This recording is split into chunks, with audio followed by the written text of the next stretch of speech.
আলহামদুলিল্লাহ ওয়াসসালাতু ওয়াসসালামু আলা রাসূলিল্লাহ ওয়া বা'দ। আমাদের আজকের আলোচ্য বিষয় হচ্ছে আশুরা। আশুরা হচ্ছে মুহররম মাসের 10 তারিখ, আর মুহররম মাস হচ্ছে আরবি হিজরি মাসের প্রথম মাস। এই দিনটি ইসলামের দৃষ্টিতে একটি মহিমান্বিত দিন, একটি উল্লেখযোগ্য দিন। এই দিন সম্পর্কে আমাদের প্রিয় নবী মুহাম্মদ রাসূলুল্লাহ সাল্লাল্লাহু আলাইহি ওয়াসাল্লাম তার কাছ থেকে হাদিস আছে, তিনি এই দিনটিকে পালন করতেন এবং তার আগেও নবী করিম সাল্লাল্লাহু আলাইহি ওয়াসাল্লামের আগেও এই দিনটি পালিত হতো। এই সম্পর্কে আমরা আলোচনা করতে চাই। আমরা আশুরা নিয়ে যখন আলোচনা করি তখন প্রথমত আমাদের মধ্যে, বিশেষ করে আমাদের এই পাক ভারত উপমহাদেশে আশুরার আলোচনা আসলেই আমাদের মূলত কারবালার বিষয়ক আলোচনাটাই মুখ্য প্রতিপাদ্য বিষয় হয়ে দাঁড়ায়। আমরা বিভিন্ন আলোচনা সভা হতে দেখি, সেখানে আশুরা নিয়ে আলোচনা হয়, সেখানে কারবালা নিয়ে প্রধানত আলোচনা হয়, কারবালার শিক্ষা নিয়ে কথা হয়। কিন্তু বাস্তব বিষয়টি হচ্ছে কারবালার ঘটনা ঘটেছিল, হৃদয় বিদারক ঘটনাটি ঘটেছিল 61 হিজরিতে মুহররম মাসের 10 তারিখে। কিন্তু এর আগেও আশুরার দিনটি পালিত হতো এবং এটি পালন করেছেন খোদ মুহাম্মদ রাসূলুল্লাহ সাল্লাল্লাহু আলাইহি ওয়াসাল্লাম। আল্লাহ নবী সাল্লাল্লাহু আলাইহি ওয়াসাল্লাম তিনি যখন মক্কায় ছিলেন তখন তিনি কোরাইশদেরকে দেখতেন যে তারা আশুরার দিনে রোজা রাখতেন। সম্ভবত কোরাইশরা এটা ইহুদিদের কাছ থেকে তারা পেয়েছিল কোনো না কোনোভাবে এবং সেটি তারা অনুসরণ করত। আল্লাহ নবী সাল্লাল্লাহু আলাইহি ওয়াসাল্লাম সেই সময় তিনি রোজা রাখতেন আশুরার দিনটিতে।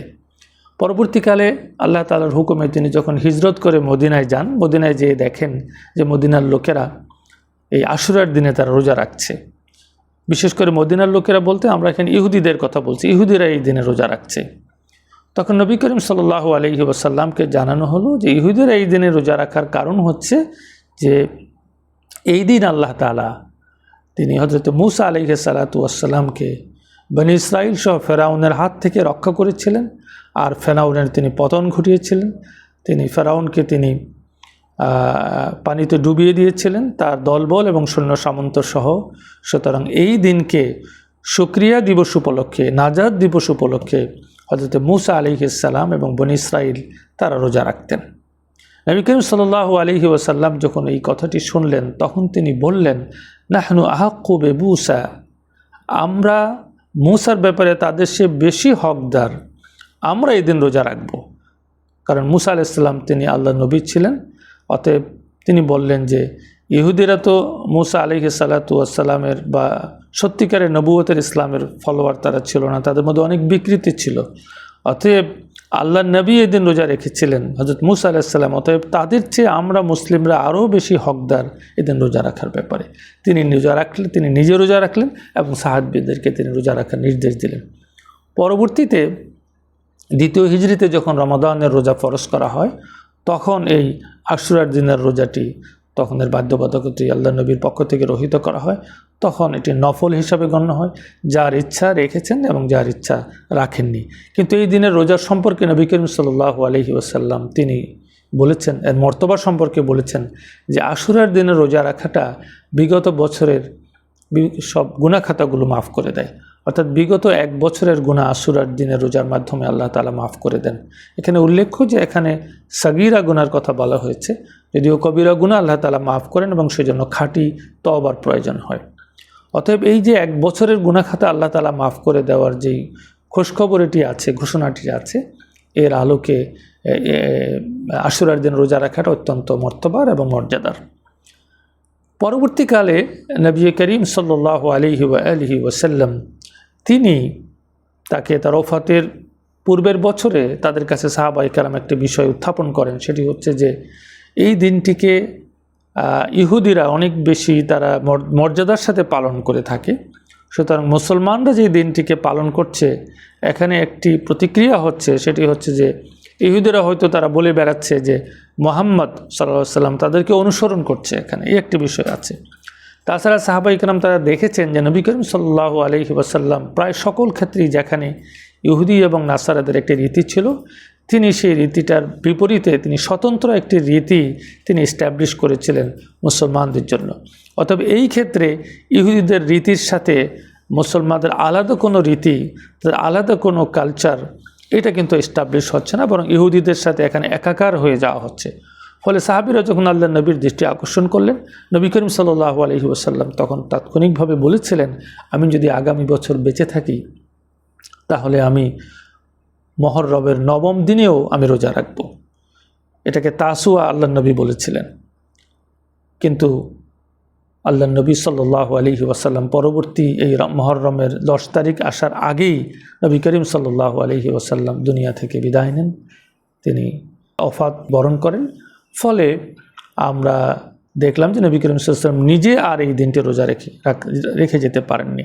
কিন্তু আল্লাহ নবীর এই যে কথা, এর কথার আলোকে পরবর্তীকালে সাহাবায়ে কেরাম, তাবিঈন এবং আমাদের সালাফে সালিহিনগণ তারা মনে করেন যে মুহররম আশুরার দিনের সাথে একটি দিন আগে অথবা একটি দিন পরে মিলিয়ে এখানে 2টি রোজা রাখাটা হচ্ছে উত্তম, এবং সেটি আজকে মুসলমানরা প্র্যাকটিস করছে। তারপরেও কেউ যদি একটি দিন রোজা রাখে তাহলে আমরা মনে করতে পারি যে তিনি অবশ্যই আল্লাহর পক্ষ থেকে এই দিন রোজা রাখার জন্য রিওয়ার্ডেড হবেন, পুরস্কৃত হবেন, কারণ এই দিনের রিওয়ার্ড সম্পর্কে মুহাম্মদ রাসূলুল্লাহ সাল্লাল্লাহু আলাইহি ওয়াসাল্লাম নিজে তিনি বলে গেছেন। তবে উত্তম হচ্ছে 9ম এবং 10ম দিন অথবা 10ম এবং 11তম দিন মুহররম মাসের রোজা রাখাটা। এরপরে আরেকটি বিষয় এখানে উল্লেখ করার মতো, সেটা হচ্ছে যে চিন্তা করে দেখুন যে নবী করিম সাল্লাল্লাহু আলাইহি ওয়াসাল্লাম ইহুদি এবং নাসারাদেরকে অনুসরণ না করার বিষয়টিকে কতটা গুরুত্ব দিয়েছেন, যে এখানে তিনি রোজা রাখার ক্ষেত্রে এসে তিনি ইহুদিতে যাতে অনুসরণ করা না হয়, নাসারাদেরকে যাতে অনুসরণ করা না হয়, জন্য তিনি আরেকটি দিনকে এখানে সংযুক্ত করে দিয়েছিলেন। অতএব মুসলমানদের সংস্কৃতি, তাদের তাহজিব তামাদ্দুন সবসময় ইহুদিদের কাছ থেকে আলাদা থাকবে, এটা কিন্তু নবী করিম সাল্লাল্লাহু আলাইহি ওয়াসাল্লামের হাদিস থেকে একটি বড় শিক্ষা আমরা পাই। কিন্তু দুর্ভাগ্যজনকভাবে আমরা যদি আজকে তাকাই পৃথিবীর দিকে, তাহলে মুসলমানরা তারা প্রতিযোগিতায় নেমে গেছে যে কিভাবে তারা ইহুদি এবং নাসারাদেরকে কত বেশি অনুসরণ করতে পারে। এদিকে তারা বাদ বিচার না করে তাদের লেবাস, তাদের পোশাক, তাদের আচরণে, তাদের সংস্কৃতিতে সব জায়গায় পশ্চিমাদেরকে, ইহুদি এবং নাসারাদেরকে অনুসরণ করবে এক ধরনের প্রতিযোগিতায় তারা লিপ্ত হয়েছে। নিঃসন্দেহে এটি আল্লাহ নবীর আদর্শ থেকে বিচ্যুতি। অতএব আশুরার এটি একটি শিক্ষা যে আশুরার দিনে 9ম দিন এবং 10ম দিন একটি দিন মিলিয়ে রোজা রাখা, এবং এর পাশাপাশি সকল ক্ষেত্রে ইহুদি এবং নাসারাদের রীতিনীতিকে বর্জন করে আল্লাহ নবী প্রবর্তিত ইসলামী রীতিকে আমাদের জীবনে ধারণ করা। আরেকটি বিষয় উল্লেখ করার মতো, আমাদের এই উপমহাদেশে মূলত 61 হিজরির কারবালার ঘটনাকে কেন্দ্র করে এখানে সবাই মনে করেন যে এটি একটি শোকের দিবস। যদিও সারা পৃথিবীতে শিয়া মুসলিমরা তারা এই দিনটিকে শোক দিবস হিসাবে পালন করে থাকেন। আমরা দেখেছি ইরানে তারা শোক দিবস হিসাবে পালন করে থাকেন। বাংলাদেশের শিয়া সম্প্রদায় যারা আছেন তারাও ওই দিন শোক দিবস হিসেবে পালন করে থাকেন। তারা এই দিন তাজিয়া মিছিল বের করে, শোক মিছিল তারা বের করে থাকেন, এবং এই মিছিলের মধ্যে তারা বিভিন্ন ধরনের কর্মকাণ্ড করে থাকেন। তারা শোক প্রকাশ করতে গিয়ে তারা শরীরকে রক্তাক্ত করে ফেলেন, শিকল দিয়ে, চাবুক দিয়ে শরীরে তারা মারেন, এবং তারা শরীর চাপড়ান, মুখ এবং শরীর রক্তাক্ত করেন, তরবারি দিয়ে তারা বিভিন্ন ধরনের এখানে প্রতীকী নাটক তারা করেন, এবং তারা সেই হযরত হোসেন রাদিয়াল্লাহু তাআলা আনহুর কবরের মতো একটা প্রতীকী কবর নিয়ে তারা মিছিল করে থাকেন। এই যে বিষয়গুলো করে থাকেন, এটার কিন্তু অস্তিত্ব আমরা নবী করিম সাল্লাল্লাহু আলাইহি ওয়াসাল্লাম এর যুগে এবং সাহাবীদের যুগে আমরা এটা দেখতে পাই না। এটা আসলে অতিরঞ্জিত, এটা ইসলামের সহিহ ইসলামের সাথে এটি যায় না, এবং আহলে সুন্নাত ওয়াল জামাআহ তারা এটাকে কখনোই তারা অনুসরণ করে না। কারণ নবী করিম সাল্লাল্লাহু আলাইহি ওয়াসাল্লাম স্পষ্ট করে তিনি বলেছেন যে লাইসা মিন্না মান লাতামাল খুতুত ওয়া শাক্কাল জুয়ুব বিদাওয়াল জাহিলিয়া, গালে যারা থাপ্পড় মারে এবং যারা বুক চাপড়ায় এবং যারা জাহিলিয়াতের স্লোগান দেয় তারা আমার উম্মতের অন্তর্ভুক্ত নয়। সুতরাং শোক প্রকাশ করতে যে অতিরঞ্জিত করা, এটা আল্লাহর নবী সমর্থন করেননি, এটা বাড়াবাড়ি, এগুলো অবশ্যই বর্জনীয় বিষয়। আরেকটি বিষয়, এই আশুরার দিন উপলক্ষে বেশ কিছু হাদিসের কথা বলা হয়। এই দিনের মর্তবা উপলক্ষে বলা হয় যে এই দিন আল্লাহ তার পৃথিবীতে অনেক বড় বড় ঘটনা ঘটেছিল। আদম আলাইহিস সালামকে আল্লাহ তাআলা এই দিন সৃষ্টি করেছিলেন বলা হয়, এবং এই দিন আল্লাহ তার তওবা কবুল করেছিলেন। এই দিনে আল্লাহ তাকে দুনিয়াতে পাঠিয়েছিলেন, এবং এই দিনে নূহ আলাইহিস সালামের কিস্তি যদি পাহাড়ে সেটা যে এখানে ঠেকেছিল, এই যে বিষয়গুলো, এই বিষয়গুলো বলা হয়, কিন্তু এগুলোর আল্লাহ নবী মুহাম্মদ রাসূলুল্লাহ সাল্লাল্লাহু আলাইহি ওয়াসাল্লামের পক্ষ থেকে কোনো সহিহ সূত্রে কোনো হাদিস পাওয়া যায় না, বরং হাদিসগুলো ভিত্তিহীন এবং কোনো কোনো ক্ষেত্রে এগুলো মিথ্যা। আশুরার দিনের শিক্ষাটা কি? এই দিনের শিক্ষা হচ্ছে যে আল্লাহ রাব্বুল আলামিন কোনো জাতি এবং গোষ্ঠীকে যখন কোনো অত্যন্ত নিবর্তনকারী এবং নিপীড়ক কোনো শাসকের হাত থেকে মুক্তি দেন, তাহলে সেই উপলক্ষে আল্লাহ তাআলা শুকরিয়া করে রোজা রাখা যায়। আল্লাহ নবী সাল্লাল্লাহু আলাইহি ওয়াসাল্লাম তিনি রোজা রেখেছেন, এটা আমরা শিখি।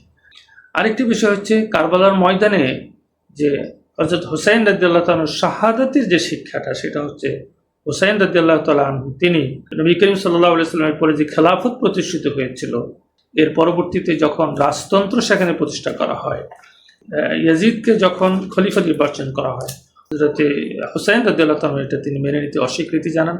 তাকে কুফার লোকেরা তাকে কুফাতে যাওয়ার জন্য তারা সেখান থেকে আমন্ত্রণ জানান এবং তারা মনে করেন যে তারা সত্যের পথে আছেন এবং তারাই মূলত এই সত্যকে তারা প্রতিষ্ঠিত করবেন। সে কারণে তিনি কুফার দিকে রওনা দিয়েছিলেন পরিবার পরিজন সহ। কিন্তু পরবর্তীতে তিনি যখন কুফায় পৌঁছেন, সেখানে কুফার লোকেরা যারা তাকে দাওয়াত দিয়েছিলেন, বিশেষ করে শিয়া সম্প্রদায়ের লোকেরা সহযোগিতা তারা করেননি। ফলে হযরত হুসাইন রাদিয়াল্লাহু তাআলা তিনি অত্যন্ত নির্মমভাবে তিনি শহীদ হন। কিন্তু যেটা ঘটেছে সেটা হলো তিনি শহীদ হয়েছেন, আল্লাহ নবীর পরিবারের বহু লোক সেখানে শহীদ হয়েছেন।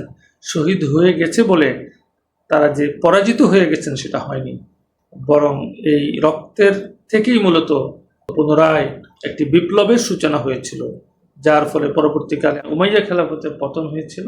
এই জন্য কারবালাতে হুসাইন রাদিয়াল্লাহু তাআলা যেটা করেছিলেন সেটা হলো তিনি জালেমের সাথে তিনি আপোষ করেননি, এই জন্য তিনি জীবন দিয়েছিলেন। অসত্যের সাথে অন্যায়ের সাথে তিনি আপোষ করেননি। সুতরাং যুগে যুগে কারবালার শিক্ষা সেটা হলো কখনো অন্যায়ের সাথে আপোষ না করা, জালেমের সাথে আপোষ না করা, বরং সত্যের উপরে প্রতিষ্ঠিত থাকা। সেজন্য যদি জীবন চলে যায় সেটা যাবে, কিন্তু এর মাধ্যমে একটি জীবন হয়তো চলে যাবে, কিন্তু আদর্শ প্রতিষ্ঠিত হবে। আজকে না হোক, আগামী দিনে অথবা আগামী বছরে, আগামী শতাব্দীতে হোক, সে আদর্শ একদিন না একদিন প্রতিষ্ঠিত হবেই। ইসলাম জিন্দা হতা হয় হর কারবালা কে বাদ, বিখ্যাত কবিতা আমরা সবাই জানি যে প্রতিটি কারবালার পরে ইসলাম আবার জিন্দা হয়। এটি একটি অন্যতম শিক্ষা। আসুন আমরা সবাই আশুরার দিন থেকে মোটা দাগে আমরা 3টি শিক্ষা গ্রহণ করি। সেটা হলো আশুরার দিনকে আমরা আল্লাহ তাআলার উদ্দেশ্যে রোজা রেখে আমরা আশুরার দিনটিকে পালন করি। আরেকটি হচ্ছে আশুরার দিনকে শোক দিবস হিসেবে পালন করার ধারণাটাকে আমরা বর্জন করি। আরেকটি হচ্ছে ইহুদি এবং নাসারাদের সংস্কৃতি বর্জন করে আমরা ইসলামী সংস্কৃতিকে আমরা আসুন সবাই মিলে অনুসরণ করি। আর যত ধরনের ভিত্তিহীন তথ্য আছে অথবা যে সমস্ত মিথ্যা বা জাল হাদিস আছে, এগুলোকে আমরা বর্জন করি। আশুরার যেই প্রকৃত শিক্ষা, এই শিক্ষাটা আমাদের জীবনে বাস্তবায়ন করি। আল্লাহ পাক আমাদের সবাইকে তৌফিক এনায়েত করুন। আমিন। আসসালামু আলাইকুম ওয়া রাহমাতুল্লাহি ওয়া বারাকাতুহু।